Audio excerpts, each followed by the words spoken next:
Welcome to Mommy's on a Call, your sacred space to laugh, learn, and feel like a real grown-up human for a hot minute.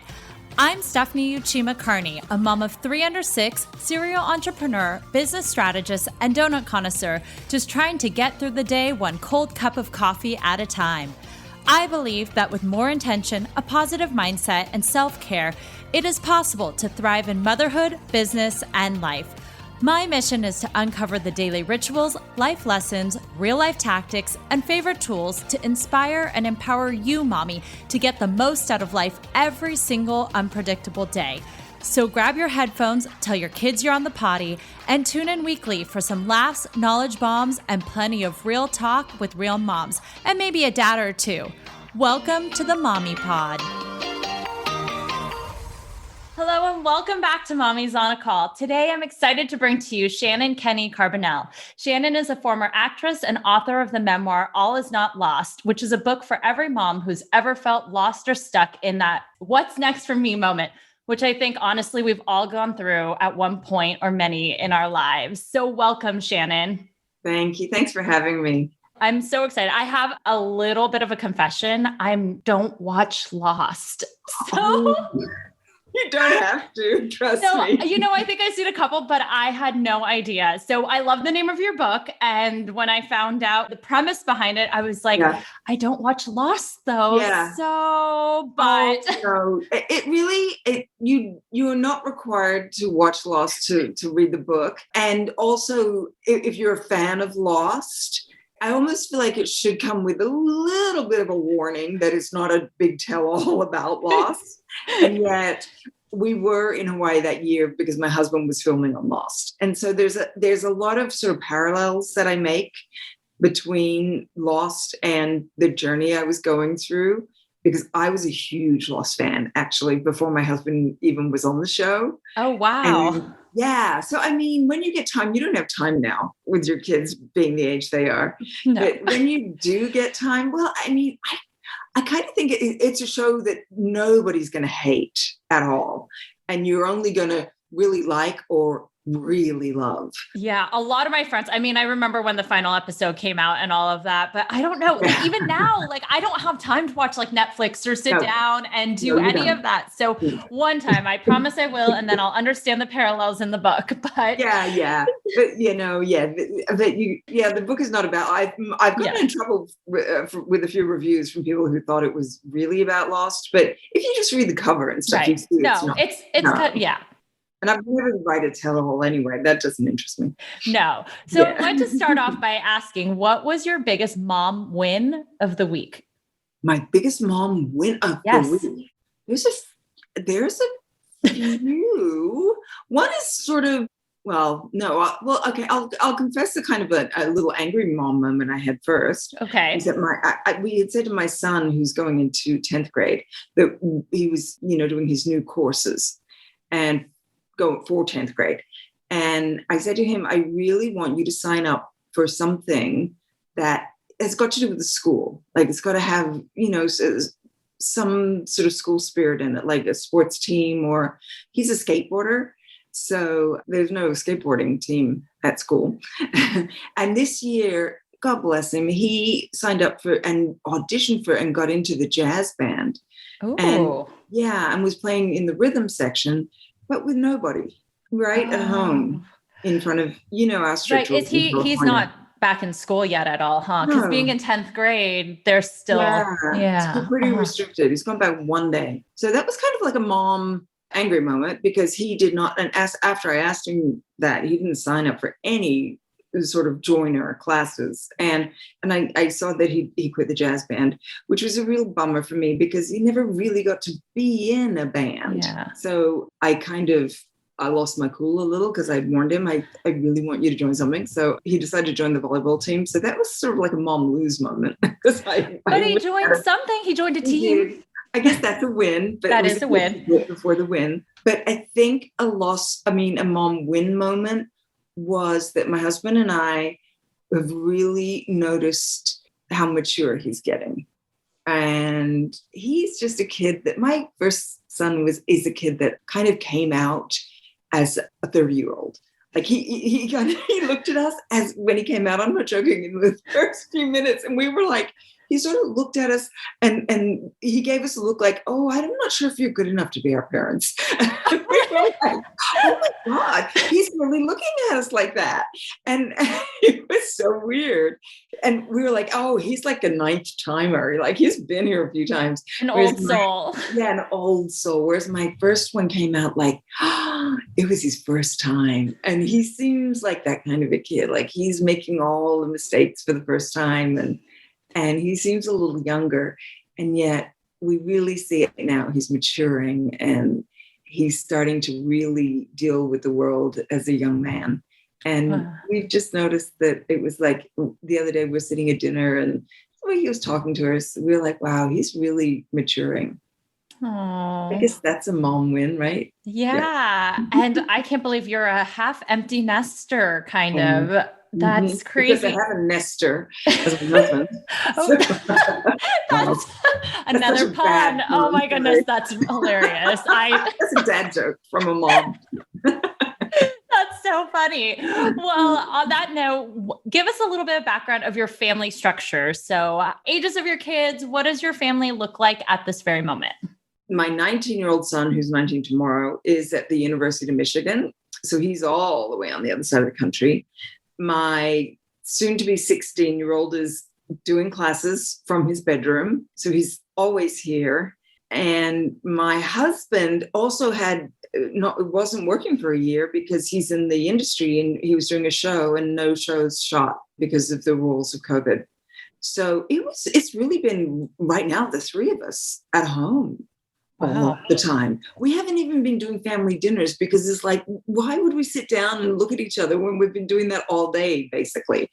So it's such an interesting kind of contrast because your book was written about the early stages and all of that, and of having to pick, motherhood and raising these young children. And now they're all leaving the nest. So what's kind of your next thing? How are you feeling emotionally in comparison to maybe the past? And like, what's going on in your head right now? Well, I think actually because in the beginning, I was really mourning the loss of my career, which was acting. And I worked very steadily as an actress. I wasn't a huge name or star. But so when I stopped that and I was just a full-time mom, I was really in a very kind of a lost place because I had come to this country to do that. I'm from Australia and I had gone to theater school. It was all about being an actress. So when I stopped doing that, there was a big void inside of me and I didn't quite know what that was all about even. And so through the book, you see, it was about a lot of different things, but it was a big part of it was about, I forgot that I had stepped away from anything creative in my life. And so filling that void for me is everything. And now I am so happy that I figured that out because I don't know what I would be doing now. And now I'm, I wrote the book and I'm in this strange marketing side of it, doing more than I ever did as an actress. You kind of just get told what to do as an actress and you sort of go along with it. And this is really kind of grassroots marketing I have a publicist and I have also the marketing person at the publisher, but we're doing a lot of it ourselves too. So it's a big education. Okay, there goes my garden. Oh no, it's totally okay. I know. This was going to tell them actually to maybe do other things. Hello. Well, it's good because you're on a podcast called Mommies on a Call, which means, so the whole premise of the podcast too was that my children were so loud, running in like all over the place. And I literally one day just yelled out, "Mommy's on a call. Can you just all shut up and leave me alone?" And that's how the name of the podcast came about. So dogs barking, husbands walking in, I've seen it all. I was gonna say, I had someone's husband walk in with Starbucks for his wife. And she's like, "Honey, can you not see I'm like doing something?" So don't worry about it. It's really funny too, because that's always Nestor. He does a lot of voiceover auditioning or voiceovers. And I'm always walking in and he's like, "I'm taping." so funny if it was me, actually. Nice role reversal there. Yeah, it is. It's fun. I do have to tell you too, because of COVID and having him, he's often away. He actually worked this morning, but he's often away. And during that time of parenting, he was away all the time. Nothing shoots in LA anymore. Yeah. And he was in Vancouver a lot of the time, New York, Hawaii for a big majority. We only moved there for a year, but he was away years and years. So I was alone with the kids a ton. And so now it just seems it's great, because this is a time of kind of heavy work for me. And I haven't done that in years, this kind of stuff. And he's just been amazing. He's been amazing, kind of like my manager. He's like been handling me like I'm the boxer or something, and he's the guy. I love that. I love relationships where now he can step in and take that role, and there's just that sort of like flow and understanding. Yeah. Well, I want to ask you, so like after 2020, all of these women left the workforce, they found themselves at home, some of them by choice, some of them not by choice because of all the layoffs. And, there are a lot of moms out there that are kind of hitting pause on their career now, because whether they were forced into it or whether now they just decided, well, I guess this is my opportunity. I need to focus on homeschooling or doing whatever that is to help out their family. What advice can you give to them after experiencing all of that? Like, what should they do right now? Should they take a pause in their career? Should they, or what are some of the things that kind of now reflecting backwards, you think about and you're like, I wish I had thought about this or done that? Well, I don't really know if I should have done it differently, because maybe I should have no, I don't think I could have. I couldn't have dealt with the problem any faster than I did, because it just had to. Okay, so I think the problem just had to be there and kind of ferment. And for me to get that loss to actually really figure out, I figured out a lot of stuff. It wasn't just about my career. It was actually a lot of stuff I'd lost about myself as a person. Mm-hmm. So in terms of work, I can only speak to my career, because I'm not sure about how long women can leave other careers.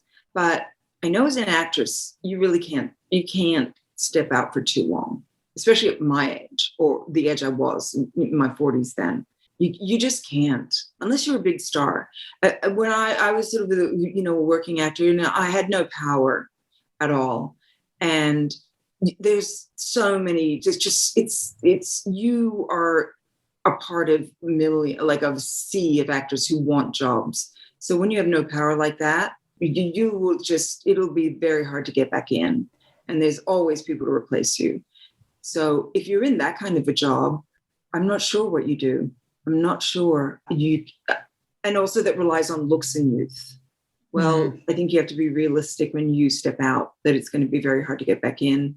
And if it's a very superficial industry like Hollywood is, and I'm sorry, the women that tell you, I'm really doing some great art here and blah, blah, blah. They're very lucky. They're at the top of their game. It's like the A crowd in high school.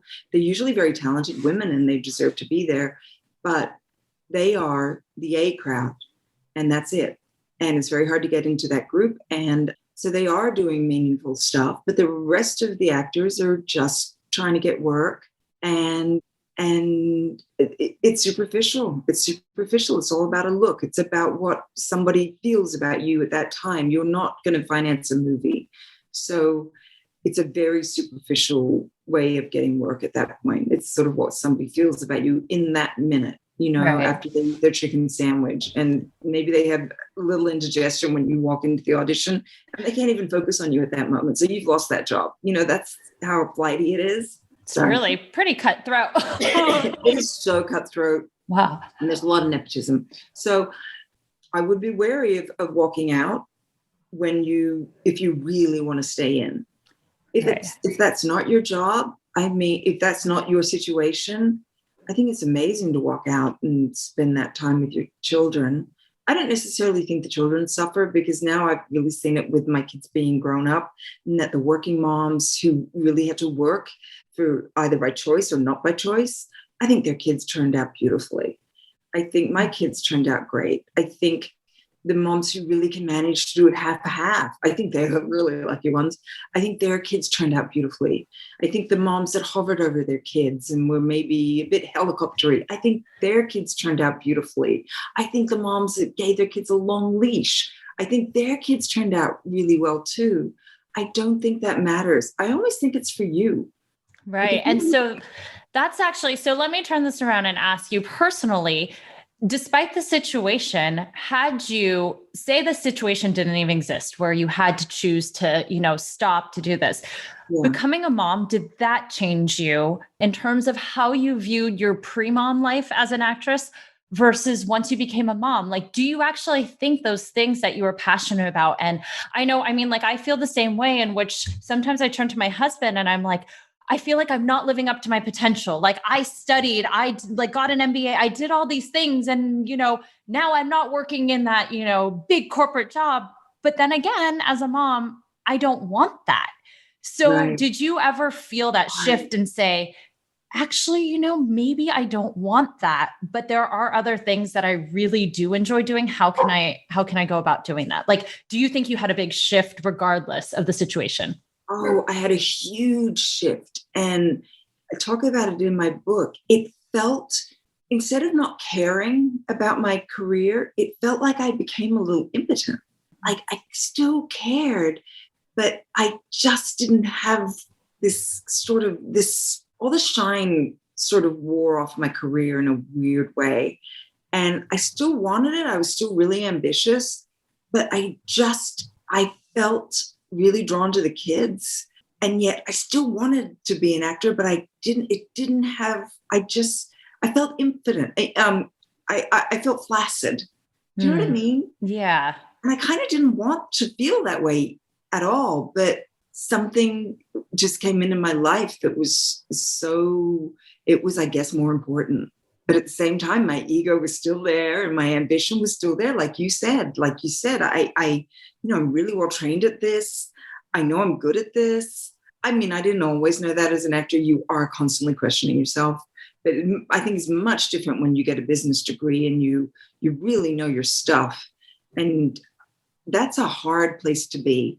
And you nailed it. Like when you said you have something to put out into the world, like you have a skill set and a talent.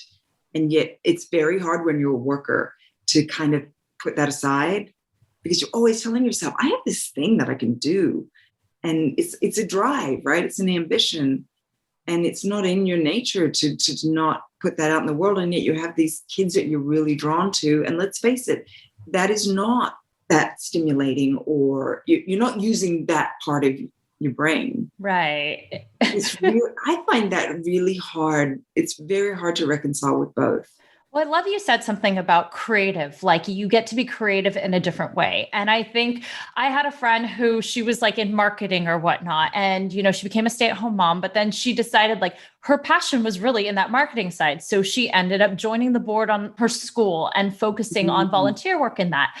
And so how did you leverage your creativeness, or how did you find ways to stimulate that creativity when you were being a mom? And then to now, like what pushed you over the edge to say, I'm actually going to write a book. I'm going to put myself out there. I'm going to do this. It was a lot of searching. Like, I was like, I love to bake. I'll try baking. And yet I didn't love it that much, and I wish I'd been one of those moms that could really be a volunteer at school, but it required a whole skill set I just didn't have. I was not organized. I'm not type A. I'm not any of that. And anyway, my boys got to an age where they didn't really want me around that much. So I sort of tried that too. And I'd volunteered over the years too, especially when I wasn't working. I did Project Angel Food, and my son has a very severe disease. He's fine, but it will be his whole life. So we were very interested in that, and Wounded Warriors. But that was not filling me creatively. It's sort of like I journaled a lot in Hawaii, and when I came home, I looked at the journals, and as an actress, I was always a writer. I always journaled and wrote my backstory and stuff like that. And I think it just was a natural transition, and I just found it and I really liked it. It didn't require me sort of relying on other people, being on a set at a certain time, waiting for other actors to just film their shot. Sometimes actors wouldn't know their lines. Sets get held up all the time. I worked the first 2 years with my first son, Rafa, and it was a very low, actually, it was a pretty non-demanding job, but it was a series. And there were days where I wouldn't even get to wake him up, and then I wouldn't see him go to bed. Those were really hard days for me. And so I kind of knew I don't know if I want to do that. And that impotence we talked about, I would even have trouble learning my lines sometimes. I was a really big studier as an actor. I was a worker. I knew all my backstory. I never didn't know a line. It was a really strange place for me to be. But writing was different. It was, I could just it took me a long time because in the beginning I was with the kids so much and my husband was gone. I would only write an hour a day. But I immediately, as soon as I wrote, my happiness level rose. And it was, if I didn't write, my happiness level went down. So I could almost track it. And so it was very small little chunks. I'm kind of really impressed that you have a podcast and your kids are this age. This is my creatives, kind of like how you in writing. I mean, I am in the process of writing a book too, but I think for me, this was my way of showcasing my voice and just, it's my self-care. And so actually that is the question for you, is that you said journaling, you love to journal, you felt alive, you felt, it was kind of that positive thing. Do you continue to journal now? And do you have any other daily practices that you do to kind of fuel you? Like, what is your fuel? I don't journal. I wish I did. I journal because we were away. I really need to keep journaling. Sometimes though, I wouldn't have remembered that whole year like I did. A lot of my girlfriends gave me journals because they're like, you're in Hawaii, you got to write about this every day. And I did. I wished I did it now. Sometimes I think just as a writer, you really remember important parts of your life. I have a terrible memory, but I do remember so many little things. And I realize they're the important things. As a daily practice, I do write every day, just about I have to write for some reason or another. And I really even think that writing an email or a Facebook message or even a letter is writing. So that for me is really good. So I do that every day. Yeah. Do you have any other practices that you kind of do daily, or what is kind of your self-care, or, what fuels you? Because my hobby of writing has become a little bit of a job now, I found another hobby. Hobbies are so important. That's really important. When I was an actress, I didn't really have hobbies and I was very single-minded. And I think that hurt me. I did find tennis at one point in my acting career, and I've never learned tennis as I was growing up. And I went to a Catholic school. It was very bare bones, and I learned tennis. And I noticed that I got more acting jobs because I was so into tennis, and so I have found hobbies, and I've encouraged my kids to do the same, and it's been really good for them too. But I love gardening, and then I really got into making terrariums. Oh, I love it. And I think it's something to do a little bit with storytelling because I like making the little worlds in the glass. Yeah. And it's creativity too. It is. And it's so relaxing for me. So I do that. I do that all the time. So yes, it is practice. I do that. Oh, I love that. I know like in your book, you felt very alone and things like that, and you reached out for support, but were you ever good at asking for help, or do you do that now? Like, do you know how to ask for help more and help for support and, opening up to others now because of that experience? Or what stopped you back then from getting help? Well, I'm really good at opening up to my husband. He's laughing. I mean, he's like, do you really have to more? What now? Oh, it's going to be a long one. I can feel this. So, and I think because we're in the same profession, it's all about opening up really and digging down really deep into parts of yourself. I think that was always very easy. And actor friends, that's very easy too, because that's what we all did and do. Or reaching out for help, like with your kids, because even though I know some moms, especially if they're stay-at-home moms or a full-time mom, they feel guilty asking for help because they feel like that is their job. But I always say, like, we all need help in some way, shape, or form. And so like, don't be afraid to ask for that, outsource things. When you were in that position, how did you feel about all that? Yeah, I was one of those. I always felt guilty. It's so dumb. I did, but I did also have help, definitely, when Nestor was gone. And then when he came back, we loved our nanny. She came 3 mornings a week. And then if we needed babysitting and the kids loved her, we had her for years. So, and it transitioned into different kinds of things. And then, the kids would start to be at school. But then, my friends started to know her. So she always had work and stuff like that. And even now, we'll still see her. And I love her daughters. And it's a real friendship now. But in those days, yes, those 3 mornings were essential. And it just meant I like to stay up late and I like to sleep in. Oh, I'm the same way. Oh, bad as a mom, right? The hours just didn't suit me, the mom hours. That's a great creative. I mean, that's really good for creatives because you can do that a lot. So she was great. She was great for like, I just want to take a nap, that kind of stuff. So yes, I did get help that way. And I think it's sort of very common in this country, not in Australia so much, to have somebody come and clean your house once a week. And we do have a couple who do that, who we also really adore. And then gardeners, right? We have a gardener once a week. And that's so interesting that's not common in Australia. No, not at all. Not at all. Wow. Not a nanny culture at all. So interesting. Maybe now, and I grew up in a real working class suburb, just never heard of. Maybe now in different suburbs, in Sydney, they do it more. I just don't know. My friends never did it. Interesting. Did you ever feel then when you had one, because like Australia, was it hard for you to adopt to that? Or were you like, nope, I need the help? It was odd at first. In Hawaii too, it's not a nanny culture. So yeah, none of the moms really got it over there either. I don't think it was hard for me to get the help. That was great. I think it would have been really hard for me to submit to a full-time nanny because I would be like, well, then what am I doing? I'm a worker. I wanted to work, although I'm not as much as a worker as I was. I think I was exhausted. In Australia, you work from 14 on, but I was exhausted just for the work that you need to do as an actress. Yeah. And Nestor was a worker too. So we never stopped.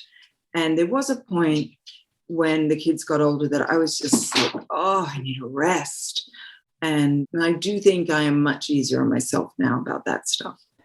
Well, on that note about kind of relationships, you two were both working, you were both working actors. Now, how do you balance your relationship? How do you make time? I mean, this helps a lot of moms out there have husbands who are busy working. They may not be actors, but they travel, they own companies, they're gone. Like pre-COVID, I mean, some of my friends, their husbands would be gone all day or on business trips. So for the mom that's at home, like, how do you make time for your relationship?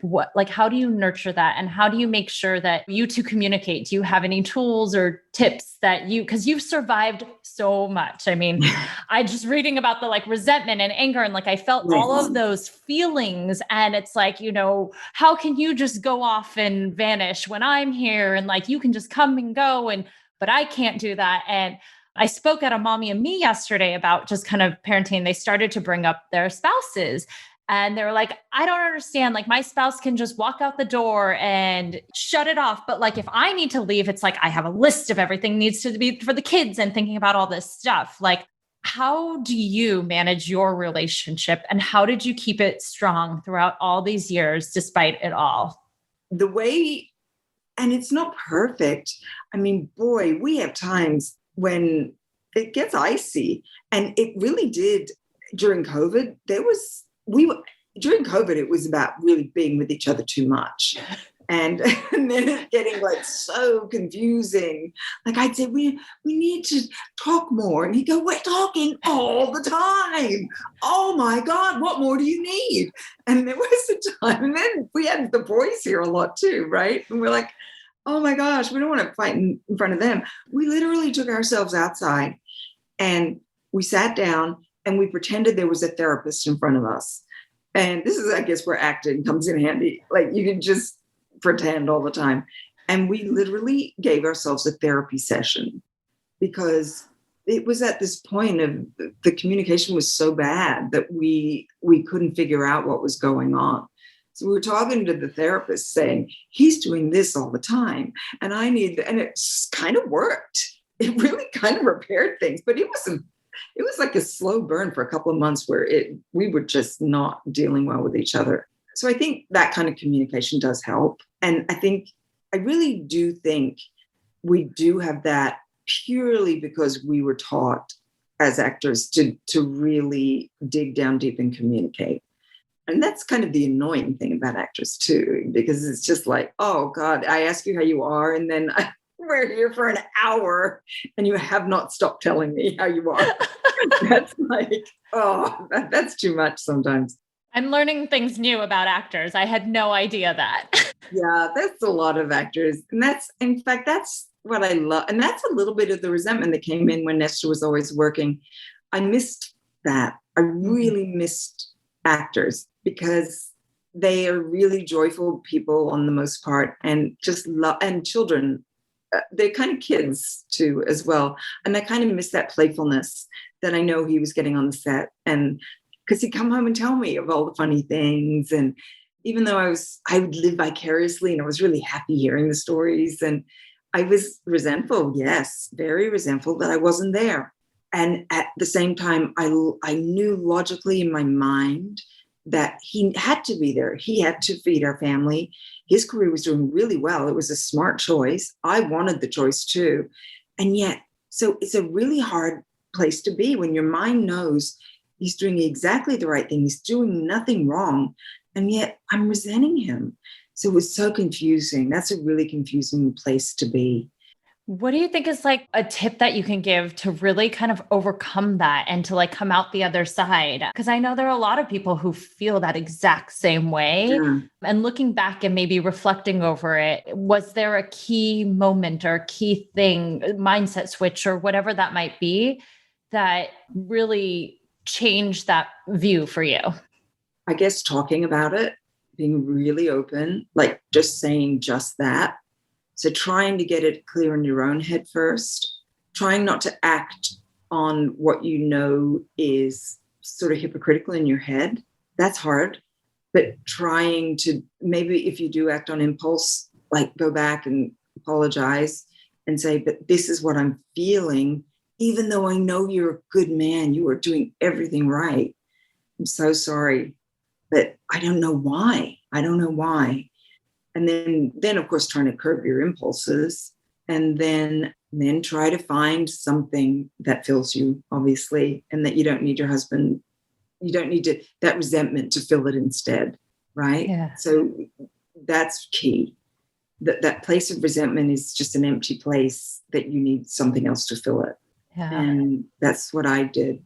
I still get resentful. He does too. You know, when sometimes I go away and, you know, if I've got a girls' trip, especially when my girlfriend's from Hawaii, because we all want to see each other. Oh my gosh, he'll be like, when are you coming home? Oh, you have another day? Oh my God. You know, they know how hard it is. And I think because we're both actors too, we know how easy it is on the set compared to being home. Right. Because you have someone to cook for you and take care of you. And it's like. Exactly. And actors are spoiled on those sets. Oh man, they're way too spoiled on Do the they set. spoil the families too that are there? Yes. No. Oh no, not when you're not on set. No. I was actually curious, how were your children? How did they adjust to everything? I mean, like, you know, bringing them there when they're young and then bringing them back and, you know, how do they cope with things or do they ever talk about that now? Yeah, they see it as this amazing time. Marco doesn't remember it. Rafa just sees it as this fantastic year, but they had some coping problems. Yes, they did. I remember in the beginning, Rafa he's a very easygoing kid. And he was having meltdowns a lot and not wanting to do what everybody else wanted to do. And then Marco, he was little, he was really cute. He was only 4. And we had this house that we splurged in that year. We had a house that we could never have afforded ever. and we'll never afford again, right on the beach. And it was a little bit bigger than our house, but not so much. But he would get lost all the time in the house. It was a whole thing. And I think it was a sort of, I don't know, he couldn't get acclimated. And we'd go, what are you doing? And he's like, I'm trying to find the bathroom. And we're like, there's only a few bathrooms, there's like one there, one here, one over there. It was odd. Did they make friends and stuff there, or? Yes, they did. And I think that's where being an actor's kid did have an advantage, because, we're in Hawaii. It's not Hollywood, where every second child is an actor's child, and some of them hugely famous actors' kids. It's nothing here. But over there, that was pretty special that Lost was there, and people loved that. And so that gave them a bit of an edge. And being from Los Angeles, that gave them an edge too. Yeah. So that was easier, I think. But yeah, they didn't really have trouble making friends. That island is so welcoming. And it's very transitional too, because of the military and a few of the productions, the TV productions that come and go. I think ever since Magnum, they've always had a couple of shows there. And Hawaii 5-0. Yes, exactly. And Hawaii 5-0. So it's just a transitionary. I mean, some people get island fever. So they're used to, on the island, they're used to kids coming and going, and they're really friendly people. Yeah. Yeah. Well, I loved talking about all of this stuff and hearing all, going from the beginning to where you are now. But I wanted to ask my final question, which is, what is your mom's superpower that you gained once you became a mom that makes you better in either your career or life? So a superpower you didn't have pre-mom life, but now you have because you became a mom. I think definitely I have different priorities. That's my superpower, is that other things other than keeping my kids alive and my husband alive and loved. And that's the most important thing. So everything else falls away in importance, and it becomes a superpower because you're just more relaxed about it. And you're not muscling everything like I used to. And then I think that's sort of amazing. And also you gain a lot of wisdom. You get your mom sense. You do. And you get life sense. Everything changed. The way I saw the world changed. And I feel like you get, that's a superpower too, wisdom. And that also is age. I love this age. This age is just like wisdom growing. And I love that I see the world very specifically now, and that I'm not as easily swayed or fooled. Like I never understood power before. I never understood when people were trying to grab power. Yeah, not necessarily people I loved and stuff, just the world. I never understood that. I don't know why I didn't understand power dynamics. You probably understand it more because you're in business. I just never got that. Now I really get it. But you're also Australian, and Australians, like, I love Australians because they just love everyone. And they're so, I think like the culture of Australia, you don't see that. I think that's something kind of American in a sense. It's not, and that's not everybody, no, but maybe that is, we don't do that so much. No, we don't. Maybe that's why I never saw it. And when you're young too, you're not interested in the world as a bigger place that your children are going to inherit. So I was never as conscious of what was going on around me in terms of world order and even politics, of course. And what, I want to know that this place is going to be a good place for my children. I think when we're young, we're kind of selfish because we're only thinking of our place in society. But then once you have kids, all of a sudden you're responsible for something else. And I think that's where a lot of that perspective and values change. Yeah. Do you think you have another book in you? Yes, I do. I do. I want to write a novel next. Ooh, a fiction novel or nonfiction? No, fiction, complete fiction. It's based on a true story and a really wild story that two of my girlfriends and I happen to find ourselves in, but I want to fictionalize it. Ooh. It's hard to stick to the truth. That book, All Is Not Lost, is the absolute truth. Yeah. Well, it was very real, raw, and honest. So I appreciate that in your writing. But so I was going to say, we can find your book everywhere pretty much. All is Not Lost. And I know it's out now, so people can buy it. And then where else can we find you online? I have a website. It's Shannon, N-O-N, Kenny, Kenny, Carbonell.com. And there's a lot of stuff on the website. And I'm starting to write newsletters and stuff like that. So go there if you wish. And on Instagram, I'm new Shannon JKC. Amazing. Well, thank you so much for joining today. Good luck with your college kid and your 10th grader and with everything. And I wish you the best of success. Good luck with your baby. Thank you for taking time out today. I appreciate it. And I love the little Nestor and doggy pop-in. Well, Nestor would join me the whole time if you'd let him. I should have done a couples one, just asking, because you both are parents and it's for parents. So thank you so much. Thank you. I really enjoyed it. Thank you so much for listening to this episode of Mommy's on a Call. Your support means the absolute world to me. You can find the show notes for this episode and other goodies over at mommysonacall.com. And if you enjoyed this episode or have gotten value from the podcast, I would be so grateful if you could head on over to Apple Podcasts and leave a rating and review so that we can reach and empower more moms all over the world together. Thank you so much again, Mommy Pod, and I will see you here next time.